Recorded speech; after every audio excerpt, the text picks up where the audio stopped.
el principio de generación. El lema de este principio es todo tiene su principio masculino y femenino. Como todos los otros anteriores, este principio está siempre en acción. Nada puede existir sin el principio de generación, o sea, sin su padre y su madre. Todo, absolutamente todo, tiene padre y madre, o su base femenina y su base masculina. No es, como comúnmente se cree, que la base sea el sexo. Esta palabra sexo no se aplica sino a las diferencias físicas que existen entre el macho y la hembra, en una pequeñísima tajada, o sector, del plano físico. Piénsenlo y recuérdenlo. Sexo es la diferencia que existe exteriormente entre el macho y la hembra en el gran plano físico. O sea, que el sexo no es principio de generación. Es simplemente la presencia del masculino y el femenino en toda creación. ¿Comprendes bien? En ese sector del plano físico, el principio se reconoce, se manifiesta o se deja ver, por la diferencia de los sexos. En los planos más elevados, el principio toma formas elevadas, pero cada ser contiene en sí mismo los dos elementos del principio. El mundo ha atravesado miles de conjeturas sobre la verdad, que luego se convierte en teorías, enseñanzas, sectas, organizaciones, cultos, religiones. Todo lo que oigas decir de sectas que practican enseñanzas perniciosas no es otra cosa que una prostitución del gran principio natural de generación. Todo eso es anticuado, caído en desuso. La verdad es siempre sencilla y natural. Para el puro, todas las cosas son puras. Para el ruin, todo es ruin. La palabra género significa crear, concebir, producir. En tanto que la palabra sexo se limita a la vida orgánica. La ciencia no ha aceptado todavía este principio como una cosa universal, ni lo podrá concebir siquiera porque la ciencia está situada en el campo opuesto. El que está montado sobre un caballo no le ve las patas que lo hacen marchar. Hasta que no se baje y se sitúe objetivamente no podrá ver marchar a esas patas. Así, la ciencia, como la religión, no sabe que el uno es representativo del padre y que la otra es representativa de la madre. La ciencia es la prueba de que existe el padre, o sea la inteligencia. La religión es la prueba de que existe la madre, o sea, el amor. Dios es amor e inteligencia, madre y padre, negativo y positivo. Estos son los dos aspectos del Creador. Es absurdo y ridículo que la ciencia y la religión continúen en plan de enemigos, el padre contra la madre y viceversa.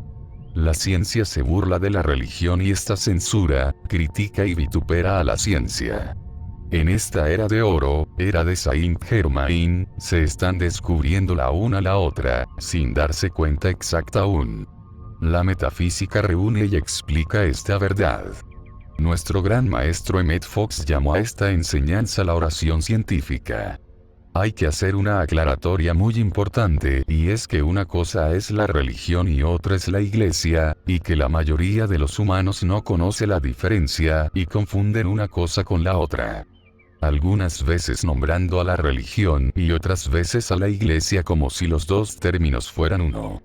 La religión es el conjunto de verdades basadas en el amor universal, en la caridad, en los sentimientos filiales y fraternales, en la práctica que encierra el amaos los unos a los otros y en el de amar a Dios sobre todas las cosas y al prójimo como a ti mismo.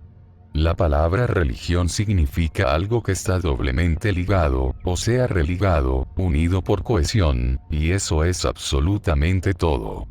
Tampoco necesita algo más, ya que esa cohesión la logra el amor.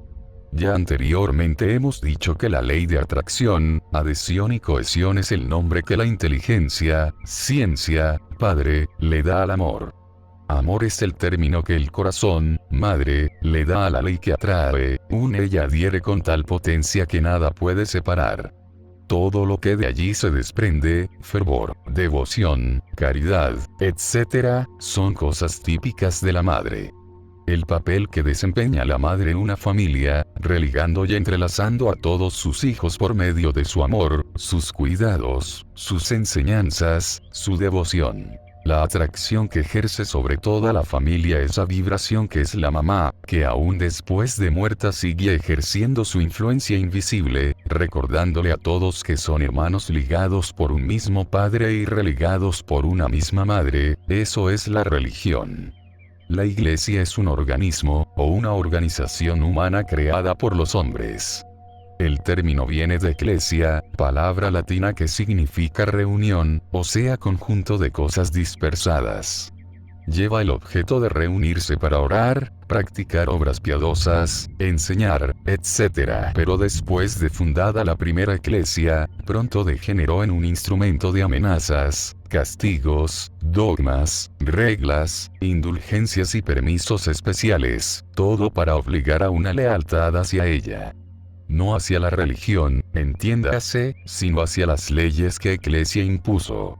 Leyes y obligaciones físicas y corporales, limitaciones, ritos y observaciones obligatorias, todas catalogadas por los escribas ordenados por esas iglesias, especialmente parafraseadas para confundir los términos iglesia y religión en las mentes ingenuas de los tiempos cristianos primitivos. ¿Comprendes ahora la diferencia entre iglesia y religión? Son muy pocos los que aman un conjunto de reglas duras, inflexibles, que se basan en el temor y la amenaza. Aún los que aparentan ser más adictos a la iglesia, están solo aparentándolo de labios afuera, sintiéndose amenazados. Pero en sus vidas privadísimas, sobre todo en sus ideas y sentimientos, actúan en forma totalmente opuesta. La ciencia, en cambio, actúa con toda la libertad que le conviene. Ella es masculina a pesar de que la llaman ella. Está basada en el intelecto terrenal, y como no siente, porque el sentimiento es una cosa y la inteligencia es otra, como ya lo hicimos ver, nadie ni la cohíbe, ni la obliga, ni le pone trabas ni leyes, ni reglas, ni castigos. Lo único que se le ha impuesto es que no mate al ser humano, y ella trata de salvarlo a toda costa, aunque sí se le permite matar a los animales, cosa tan reprensible, ya que estos pertenecen a la evolución llamada elementales, que son nuestros hermanos, con los mismos derechos a vivir que nosotros. Eso ya lo viste en el libro de texto Metafísica al alcance de todos, N1. La ciencia, desprovista de sentimiento, ha tasajeado cuerpos en busca de eso que ella oye nombrar el alma, y no encontrándola en la materia de carne y hueso, niega su existencia y se va de bruces negando la existencia de Dios. El alma, en términos generales, es el conjunto de cuerpos o vehículos inferiores, sutiles, en los cuales radican los sentidos, los sentimientos, las emociones, y demás. Está a decir que si se trabaja en un cuerpo muerto, del cual se ha separado el alma, no es posible encontrar huellas de ese sentimiento ni esos sentidos llamados el alma. Lo que imparte goce o sufrimiento al cuerpo es el alma. Cuando el cuerpo está vivo, el cirujano lo duerme para que no sufra, pero él ignora que lo que sufre es el alma. Sin embargo, ya la ciencia está descubriendo cosas que la hacen pensar. Pensar en otro aspecto del asunto, ¿se entiende? Primero encontró que el átomo no es el fin de la materia. El átomo, ese patrón establecido de la familia humana, no es el diseño más pequeñito en existencia. Todavía se puede subdividir en multitud de corpúsculos hermanos, hijitos, etc., repitiéndose el patrón establecido hasta el infinito, etc., repitiéndose el patrón establecido hasta el infinito. ¡Claro! Como es arriba es abajo y viceversa, ¿no dice así el principio de correspondencia? Siempre encontramos a la madre con sus hijitos girando en contorno.